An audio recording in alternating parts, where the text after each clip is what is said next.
নমস্কাৰ জেআৰজি ব্লগলৈ পুনৰবাৰ সকলোকে স্বাগতম জনাইছো। আজি আমি আলোচনা কৰিবলৈ লৈছো ছাত্ৰ-ছাত্ৰীসকলৰ বাবে এটা বিশেষ খবৰ, যিহেতু অসম চৰকাৰৰ দ্বাৰা অনুষ্ঠিত হ'ব ছাত্ৰ-ছাত্ৰী দিৱস আৰু এই ছাত্ৰ-ছাত্ৰী দিৱসত ছাত্ৰ-ছাত্ৰীসকলৰ বাবে বিশেষ পুৰস্কাৰ ঘোষণা কৰিছে অসম চৰকাৰে। ইতিমধ্যে 2023-24 বৰ্ষৰ বিত্তীয় বাজেটত অসম চৰকাৰে প্ৰজ্ঞান ভাৰতী যিখন আঁচনি, সেই আঁচনিখনৰ জৰিয়তে কি সুবিধা প্ৰদান কৰিব সেই কথাখিনি আগৰ এটা ভিডিঅ'ত মই আলোচনা কৰিছোঁ। যদি আপোনালোকে চোৱা নাই সেই ভিডিঅ'টো চাব। সেই বাজেটত ঘোষণা কৰা যিখিনি সিদ্ধান্ত, সেই সিদ্ধান্তখিনি কাৰ্যকৰী কৰা হ'ব এই ছাত্ৰ-ছাত্ৰী দিৱসত। এতিয়া কোন তাৰিখে ছাত্ৰ-ছাত্ৰী দিৱস অনুষ্ঠিত হ'ব আৰু সেই তাৰিখটোত অসম চৰকাৰে ছাত্ৰ-ছাত্ৰীসকলৰ বাবে কি সুবিধা প্ৰদান কৰিব, কোনে এই সুবিধা পাব, সেই সম্পৰ্কে আজি ভিডিঅ'টোত আমি আলোচনা কৰিম। 31 মাৰ্চ হ'ব ছাত্ৰ-ছাত্ৰী দিৱস, যিটো কথা আজি এখন ৰাজহুৱা সভাত মুখ্যমন্ত্ৰী ডাঙৰীয়াই ঘোষণা কৰিছে।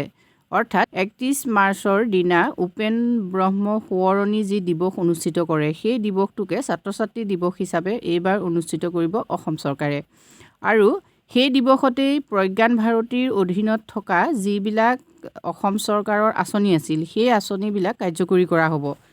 তাৰে ভিতৰত যিসকল ছাত্ৰ-ছাত্ৰীয়ে স্নাতক শ্ৰেণী পৰ্যন্ত পঢ়ি আছে, তেওঁলোকক বিনামূলীয়াকৈ পাঠ্যপুথি কিনাৰ বাবদ সাহায্য যি প্ৰদান কৰা হয়, সেই সাহায্য প্ৰদান কৰিব। লগতে স্নাতক মহাবিদ্যালয়, চিকিৎসা মহাবিদ্যালয়, পলিটেকনিক মহাবিদ্যালয়ৰ স্নাতক আৰু স্নাতকোত্তৰ পাঠ্যক্ৰমৰ ছাত্ৰ-ছাত্ৰীসকলৰ বাবে প্ৰতি মাহে হোষ্টেলৰ মাচুল 2000 টকালৈকে ৰেহাই দিয়াৰ কথা ঘোষণা কৰিছে।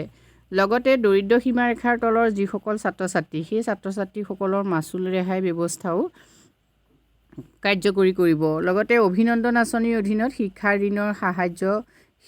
ঋণ সাহায্যৰ যি কাৰ্যসূচী, সেই কাৰ্যসূচীও আৰম্ভ কৰিব।